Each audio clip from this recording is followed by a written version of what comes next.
Family, welcome back to my YouTube channel. હું પૂજા મિસ્ત્રી અને આ દ્રષ્ટિ ગોસ્વામી. જે લોકોને નથી ખબર એને કહી દઉં કે આ મારી નણંદ છે, હું એની ભાભી છું અને આજે અમે લોકો બનાવવાના છીએ ઘરની દેશી ગાર્લિક બ્રેડ.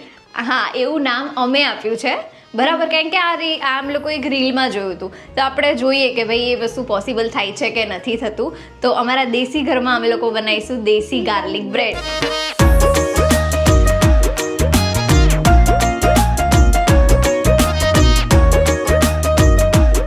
સો ગાઈઝ, જેમ કે તમે બધું જોઈ લીધું કે ઇન્ગ્રીડિયન્ટ્સ આટલા લેવાના છે અને બાકી તો મને કંઈ ખબર નહીં, દ્રષ્ટિને જ ખબર છે કારણ કે હું તો ખાલી નામની વિડીયો બનાવવા આવી ગઈ છું. જોઈએ ખાલી એર ફ્રાયરમાં મારો થોડો ભાગ રહેશે.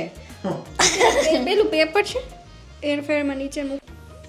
નહીં, પણ આપણી પાસે એની પેલી છે ને પ્લેટ છે પણ પેપર તો એ રાખે આ લોકો. એ લોકો રાખે પણ હવે નહીં તો શું કરીશું ગાઈઝ? Middle class. તો આપણે ચોપડાનું પેપર રાખી શકીએ. એ જ કહેવાની હતી. હા, કંઈ વાંધો નહીં, ચોપડાનું પેપર રાખી દઈશું, પણ એ બરી જશે તો ખબર નહીં હવે એમાં શું થાય. તો કંઈ નહીં, જોઈ લઈએ હવે. મેં આ રેસીપી છે ને કેટલા ટાઈમથી જોઈ હતી ને મેં સેવ કરી હતી. એટલે આની મને એક વખત કીધું ને સવારે કે ભાઈ રસી આપણે કંઈક બનાવીએ બપોરે.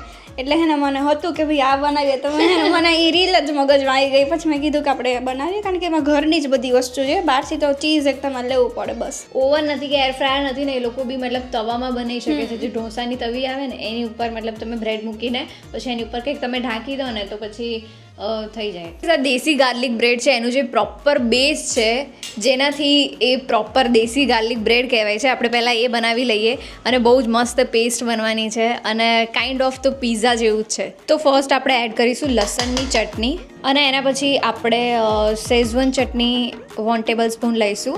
અને જે લોકો તીખું ખાઈ શકતા હોય એ લોકો મતલબ વધારે લઈ શકે છે. અને એના પછી આપણે લઈશું બટર અને એ પણ તમે તમારી રીતે જ લેજો જેવું તમને પસંદ હોય. મતલબ તમને વધારે બટરી પસંદ છે તો તમે એવી રીતે લઈ શકો છો. તો અમે લોકોએ 50 ગ્રામ બટર લીધું છે અને એના પછી અમે લોકો લઈશું 1 ટેબલ સ્પૂન ઘી અને તમે એને અવોઇડ બી કરી શકો છો. અને હવે આપણે લઈશું oregano chilli flakes. Chilli flakes તમે તમારા ટેસ્ટ અકોર્ડિંગ નાખજો કારણ કે એવું છે કે શેઝવન ચટણી ઓલરેડી મતલબ તીખી હોય છે તો જે લોકો ના ખાતા હોય તો થોડુંક મતલબ ઓછું કરી દેવાનું એમ. અને એના પછી આપણે નાખીશું લીલી ડુંગળી.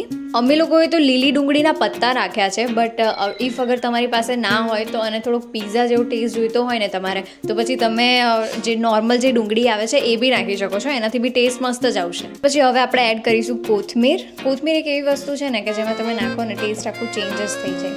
હવે આપણે એને બરાબર મિક્સ કરી દઈશું.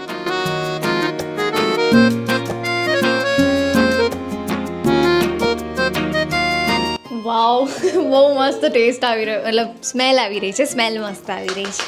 અને એમ બી ગાઈઝ દ્રષ્ટિ બહુ જ સારું ખાવાનું બનાવે છે અને મતલબ કંઈક એનો ટેસ્ટ અલગ હોય છે, અલગ જ હોય છે. એના હાથનો ટેસ્ટ એના મમ્મી જેવો. હા, બહુ મસ્ત છે, પણ બહુ મસ્ત એનું જમવાનું બનાવવાનું સારું હોય છે ગાઈઝ. એવું તો હું કદાચ આજીવન નહીં બની શકું.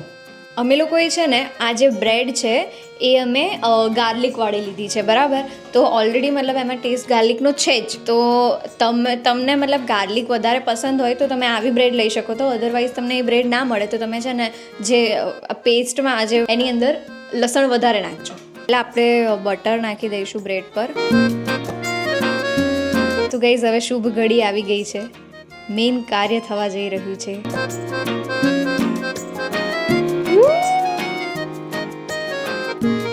અને આ જો ચાલી ગઈ ભાઈ. ગાઈસ, તો હું અને દ્રષ્ટિ ભાભી નણંદની દેશી ગાર્લિક બ્રેડ એવી રીતે અમદાવાદમાં અમે ચલાવીશું. અમારો મોટો બિઝનેસ હશે. સુરતમાં છે ને નણંદ ભાભીની ચોલી પડી છે. એવું છે, બરાબર. તો હવે નણંદ ભાભીની ગાર્લિક બ્રેડ, ઓકે. અને મને ખબર છે મારો ધંધો રૂકવાનો જ નહીં કેમ કે હું નહીં બનાવવાની ને એટલે.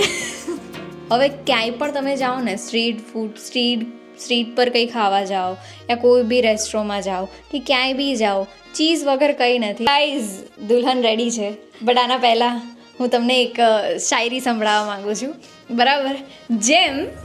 જેમ દેશી ગાર્લિક બ્રેડમાં ચીઝની જરૂર હોય છે, વાહ વાહ કરો, વાહ વાહ વાહ. જેમ દેશી ગાર્લિક બ્રેડમાં ચીઝની જરૂર હોય છે એમ મારી લાઈફમાં આદિની જરૂર હોય છે. વાવ ગાઈસ. દ્રષ્ટિ ઉપરથી ચીલી ફ્લેક્સ નહીં નાખવાનું છે. નાખવાનું ને હું અત્યારે આને જ પૂછતી. તો ગાઈસ ચીઝ નાખ્યા પછી ગાર્નિશિંગ માટે થોડી ઘણી ચીલી ફ્લેક્સ અને ઓરેગાનો નાખવાનું છે કે જેથી છે ને જ્યારે ચીઝ મેલ્ટ થાય ને ત્યારે એ બહુ મસ્ત લાગે અને ટેસ્ટમાં પણ બહુ મજા આવી જાય. એર ફ્રાયર ચાલુ થઈ ગયું છે પણ મને લાગે છે કોઈ હવા આવે છે ને એટલા માટે પેલું ઓરેગાનો ઉડી રહ્યું છે. એવું કંઈક લાગે છે જો અહીંયા વચ્ચે વચ્ચે. ગાઈસ આ એર ફ્રાયરથી અમે બહુ રીચ લાગીએ છીએ. મને એમ કહેતી હતી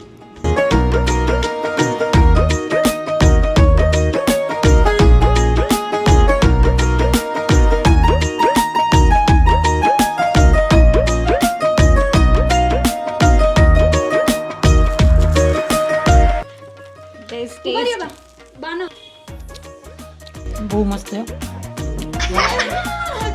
સુપર હો મસ્ત બહુ એટલે બહુ સુપર છે ગજબ ગજબ હે ને ઓ માય વાહ ભાઈ ગોડ. વાહ કેવું છે મસ્તીનું છે મસ્તીનું બાને તો બહુ જ ભાવે હા.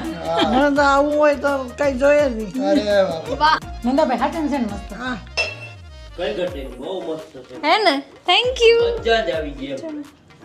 જરા કટ તો થતી. એક વર્ષે ને પાછું બનાવજે. જાજુ બધી બનાવશું આપણે. બધાય પેટ ભરી નાખશું. કેવી છે બહુ મસ્ત. બહાર જેવી છે Literally બહાર જેવી છે. બહુ જ સુપર હો એકદમ મસ્ત છે હે ને